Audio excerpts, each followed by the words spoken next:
আমার একজন বোন আছে যার হাজবেন্ড তার থেকে দূরে অবস্থান করেন। মাঝে মাঝে তিনি যখন উত্তেজিত থাকেন তখন ঘনিষ্ঠভাবে বোনকে ভিডিও কলে আসতে বলেন। এবারে শরীয়তের বিধান কি? একাকী নামাজ পড়ার সময় কেরাত পড়ার বিধান কি? বিতরের নামাজ পড়ার পর কি তাহাজ্জুদ পড়া যাবে? আমার হাজবেন্ড প্রচুর ধূমপান করে। অনেক চেষ্টা করে তাকে ধূমপান করা থেকে ফেরাতে পারছি না। এখন আমার করণীয় কি? ইসলামে ধূমপান সম্পর্কে কি বলে? স্বামী স্ত্রীকে রাগের মাথায় মা ডেকে ফেললে করণীয় কি? নামাজ সঠিকভাবে পড়ার চেষ্টা করি, তাও মনে হয় যেন ভুল হচ্ছে, এর জন্য সিজদায়ে সাহু দেই।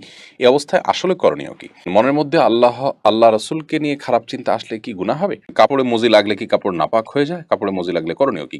প্রিয় দর্শক, আর বিলম্ব না করে আসুন আমরা প্রশ্নোত্তরের আলোকিত ভ্রমণে প্রবেশ করি। আকলিম আক্তার লিখেছেন, নামাজ কখন পড়া উত্তম? ওয়াক্ত শুরু হলে নাকি আজানের পর? ওয়াক্ত শুরু হলে দ্রুততার সাথে নামাজ পড়া উত্তম। তবে জোহর নামাজ খুব বেশি গরম হলে একটু দেরিতে পড়াটা উত্তম। আহ এম সালমা লিখেছেন, পিরিয়ড চলাকালীন সময় ঘর থেকে বের হওয়ার সময় আয়াতুল কুরসি পাঠ করা যাবে কিনা? পিরিয়ড চলাকালীন সময় কোরআন কারীম তেলাওয়াত করবেন না, এটাই জমহুর আমাদের মত। তবে অনেক ওলামা কেরাম এটাকে জায়েজও বলেছেন। এমনি রফিকুল ইসলাম আপনি লিখেছেন, একাকী নামাজ পড়ার সময় কেরাত পড়ার বিধান কি? ঠোঁট না নেড়ে কেরাত পড়লে কি সালাত আদায় হবে? না, সালাত আদায় হবে না। আপনাকে ঠোঁট নাড়তে হবে। ঠোঁট যদি আপনি না নাড়েন তাহলে সেক্ষেত্রে সালাত আদায়ের জন্য যে কেরাত পাঠের আবশ্যকীয়তা সেটা আদায় হবে না। মনে মনে পড়লেন, সেটাকে তেলাওয়াত বলা হবে না, কেরাত আপনাকে পড়তে হবে। নবী করিম সাল্লাল্লাহু আলাইহি ওয়াসাল্লাম বলেছেন, লা সালাতা লিমান লাম ইয়াকরা বিফাতিহাতিল কিতাব। যে ব্যক্তি সূরা ফাতিহা পাঠ করেনি তার সালাত হবে না। তাহলে এখানে পাঠ করতে বলেছেন তিনি। আপনি যদি মুখ না নাড়েন, ঠোঁট না নাড়েন, জিহ্বা না নাড়েন, তাহলে তো পাঠ হলো না, সেটা কল্পনা হলো, সেটা জল্পনা হলো, সেটা স্মৃতিতে আপনি স্মরণ করলেন, স্মরণ হলো। তো স্মরণ করতে তো বলা হয়নি, বলা হয়েছে পাঠ করতে। অতএব আপনি ঠোঁট না নাড়লে নামাজ হবে না। দীপ্তি শারমিনী আইডি থেকে আপনি লিখেছেন, বিতরের নামাজ পড়ার পর কি তাহাজ্জুদ পড়া যাবে? সাধারণত তাহাজ্জুদটা পড়বেন সেরকম জোরালো সম্ভাবনা থাকলে যে আমি রাতে উঠতে পারবো, তাহলে সেক্ষেত্রে তাহাজ্জুদের পরে পড়বেন। আর যদি আগে বিতির পড়ে ফেলেন, এরপরে পড়ার সুযোগ হয় তাহাজ্জুদ, সেটাও পারবেন। মূলত নবী করিম সাল্লাল্লাহু আলাইহি ওয়াসাল্লাম বলেছেন, জাআলুল বিতরা আখিরা সলাতিকুম, তোমাদের রাতের আও কামা ওয়ারাদা ফিল হাদিস, রাতের শেষ নামাজ হবে বিতির। তো আপনি তাহাজ্জুদ পড়ে তারপরে বিতির পড়বেন, এটি হলো সাধারণ নিয়ম। বাট তাহাজ্জুদ পড়ে ফেলেছেন সন্ধ্যা রাতে, ভোর রাতে উঠবেন কিনা জানেন না, আল্লাহ তাআলা উঠার ব্যবস্থা করে দিয়েছেন, তৌফিক হয়ে গেছে, তাহলে এবার আপনি তাহাজ্জুদ পড়তে পারেন, অসুবিধা নেই। শান্তা ইসলাম লিখেছেন, আমার হাজবেন্ড প্রচুর ধূমপান করে। অনেক চেষ্টা করে তাকে ধূমপান করা থেকে ফেরাতে পারছি না। এখন আমার করণীয় কি? ইসলামে ধূমপান সম্পর্কে কি বলে? ইসলামে ধূমপান করা অবশ্যই নিষিদ্ধ কাজ। আল্লাহ বলেছেন, ওয়ালা তুলকু বিআইদিকুম ইলা তাহলুকা, যাদেরকে তোমরা মানে ধ্বংসের দিকে ঠেলে দিও না। যেটি ক্ষতিকর হবে আপনার জন্য, আপনি জানেন আপনাকে আস্তে আস্তে মৃত্যুর দিকে নিয়ে যাবে, নানা রকম রোগ বালাইয়ের মধ্যে ফেলবে, এবং সেটা বাহ্যিক কোনো উপকারিতা নেই, অপকারিতাই বেশি। তো সেক্ষেত্রে সেটি নিষিদ্ধ, নাজায়েজ, গুনাহের কথা। বিধায় আপনার স্বামীকে আপনি বোঝানোর চেষ্টা করবেন, আল্লাহর ভয় দেখাবেন, এবং অন্যদেরকে দিয়ে বোঝাবেন, তার জন্য আল্লাহর কাছে দোয়া করবেন, বিভিন্ন উদ্যোগ আপনি গ্রহণ করবেন। এমনি মেহেদী মজুমদার লিখেছেন, স্বামী স্ত্রীকে রাগের মাথায় মা ডেকে ফেললে করণীয় কি? এটার জন্য কোনো গুনাহ হবে কিনা? আশ্চর্য কথা, রাগের মাথায় মা ডাকবে কেন? মা তো মানুষ খুব মমতার চোটে, মহব্বতের চোটে মানুষকে ডাকে, মানে মাকে ডাকে। তো যাই হোক, স্ত্রীকে যদি কেউ মা ডাকেন, অর্থাৎ তুই আমার মায়ের মতো, এই টাইপের কথাবার্তা বলেন, বা মায়ের সাথে সাদৃশ্য করেন, মা যেরকম হারাম স্ত্রীকে সেরকম হারাম বলেন, তাহলে এটাকে শরিয়ার ভাষায় জেহার বলা হয়। এই জেহার যদি হয়ে যায়, তাহলে সেক্ষেত্রে এই জেহারের ফলশ্রুতিতে বিচ্ছেদ পর্যন্ত সেটি গড়াতে পারে। আর যদি তিনি সেটাকে প্রত্যাহার করতে চান, তাহলে তার জন্য জেহারের যে কাফারা আছে সেটি কাফারা দিতে হবে। এর মাধ্যমেই তিনি ফেরত নিতে পারেন, স্ত্রীর সাথে আবার বসবাস করতে পারেন, সে সুযোগ আছে। আর যদি তিনি এর মাধ্যমে মূলত স্ত্রীকে ইঙ্গিতস্বরূপ তালাকের নিয়ত করেন, তাহলে সেক্ষেত্রে তালাক হিসেবে গণ্য হতে পারে। বিধায় রাগের মাথায় এটি বলাটা, এটি এক প্রকার বিচ্ছেদের উদ্যোগ গ্রহণ করার শামিল। এরকম কথা বলার আগে বারবার ভাবা উচিত। যদিও জাস্ট এরকম যদি বলে থাকে, তুমি আমার মায়ের মতো, বা তুমি আমার মা, এবং উদ্দেশ্য থাকে যে স্ত্রীকে নিজের উপর হারাম করা, এবং অনেকে বলে যে আমার জন্য তুমি হারাম, আমার মায়ের মতো, তাহলে সেক্ষেত্রে সেটা জেহার হয়ে যাবে, এবং জেহারের বিধান অনুযায়ী তাকে কাফারা দেওয়ার পর, তিনি প্রায়শ্চিত্ত করার পর, তিনি স্ত্রীর সাথে আবার বসবাস করতে পারবেন। দিবা আপনি লিখেছেন, আমার একজন বোন আছে যার হাজবেন্ড তার থেকে দূরে অবস্থান করেন। মাঝে মাঝে তিনি যখন উত্তেজিত থাকেন তখন ঘনিষ্ঠভাবে বোনকে ভিডিও কলে আসতে বলেন।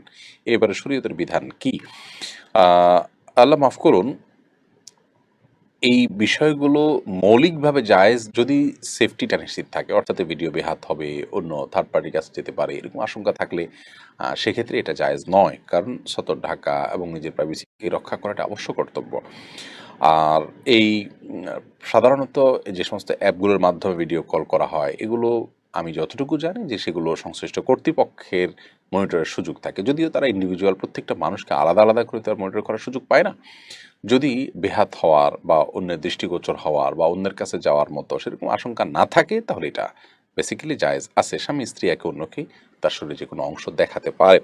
তবে এগুলোর ফলশ্রুতিতে তাদের উত্তেজনা আরও বেশি বৃদ্ধি হবে। এর ফলশ্রুতিতে তারা হারামে লিপ্ত হতে পারেন, জড়াতে পারেন। আর এই কারণে প্রবাসে খুব দীর্ঘ সময় স্ত্রী ছাড়া একজন স্বামীর বসবাস করা জায়েজ নয়, বা স্বামী ছাড়া স্ত্রীর বসবাস করা জায়েজ নয়। এই জন্যই তো প্রবাসে যথাসম্ভব এইভাবে দীর্ঘকাল অবস্থান করার যে একটা টেন্ডেন্সি বা একটা প্রবণতা আমাদের অনেকের মধ্যে আছে, সেখান থেকে আমাদের বেরিয়ে আসা উচিত। জাহিরুল ইসলাম আপনি লিখেছেন, কাপড়ে মজি লাগলে কি কাপড় নাপাক হয়ে যায়? কাপড়ে মজি লাগলে করণীয় কি? কাপড়ে মজি লাগলে অবশ্যই নাপাক হবে, যে জায়গা লাগবে সেটি। মজি বা ওয়াদি এই দুটি পদার্থ মূলত বীর্যপাতের আগে যে আঠালো পানির মতো আপনার জিনিস বের হয়, এটিকে মজি বলা হয়। আর পেশাবের সাথে কোত দিলে যে সাদা পদার্থ বের হয়, সেটিকে ওয়াদি বলা হয়। এই অনেক সময় হচ্ছে প্রেশারের কারণে বের হয়, এটা চাপের কারণে কারো বের হয়, অসুস্থতার কারণে। তো মজি বা ওয়াদি এগুলো নাপাক। এগুলো যদি লাগে তাহলে শরীর বা কাপড় যে জায়গা লাগবে ওই জায়গাটা ধুইতে হবে, পরিষ্কার করতে হবে। আসমা আক্তার জাকি আপনি লিখেছেন, নামাজ সঠিকভাবে পড়ার চেষ্টা করি, তাও মনে হয় যেন ভুল হচ্ছে, এর জন্য সিজদায়ে সাহু দেই। এই অবস্থায় আসলে করণীয় কি?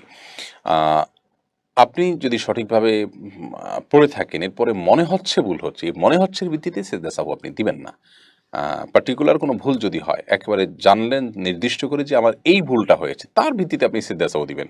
অনেকে এরকম ধোঁয়াশাপূর্ণ জাস্ট ওই মনে হয়েছে কোনো ভুল হতেও পারে হলে এরকম ওয়াসওয়াসা বা তার যে নিজের ভেতরে যে এক ধরনের সংশয় কাজ করে, এটা এক ধরনের রোগ বলতে পারি, সেই রোগের কারণে তিনি সিজদা সাহু দিচ্ছেন। এটা মোটেও উচিত নয়। ঠিক একইভাবে হজে বা উমরায় গেলে অনেকে অযথাই দম দেন যে কোনো ভুল আমার হয়ে থাকতে পারে, তো একটা দম দিয়ে দিলাম। না, এরকম কোনো দমের নির্দেশনা শরীয়ত আমাদেরকে দেয়নি। বরং আমরা দম দেব যখন আমাদের কোনো ভুল ধরা পড়বে নির্দিষ্টভাবে, সেটি জাস্ট সন্দেহ দূরের জন্য থোক কোনো দম দিয়ে দেওয়া, নিজের সংশয় দূরের জন্য। অথচ কোনো ভুল হয়েছে কিনা সেটা আমি নিজেও জানি না এবং পরিষ্কার না, স্পষ্ট না, তাহলে সেক্ষেত্রে এটি শরীয়তের কোনো নির্দেশনা নয়। মোহাম্মদ হেলাল লিখেছেন, মনের মধ্যে আল্লাহ রসুলকে নিয়ে খারাপ চিন্তা আসলে কি গুনাহ হবে?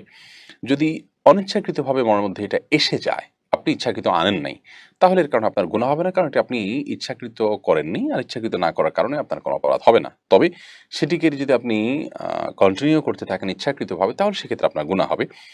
আর শয়তান এ ধরনের চিন্তা আমাদের মধ্যে উদ্রেক করে। এ ধরনের চিন্তা আমাদের মধ্যে কেন উদ্রেক হয়?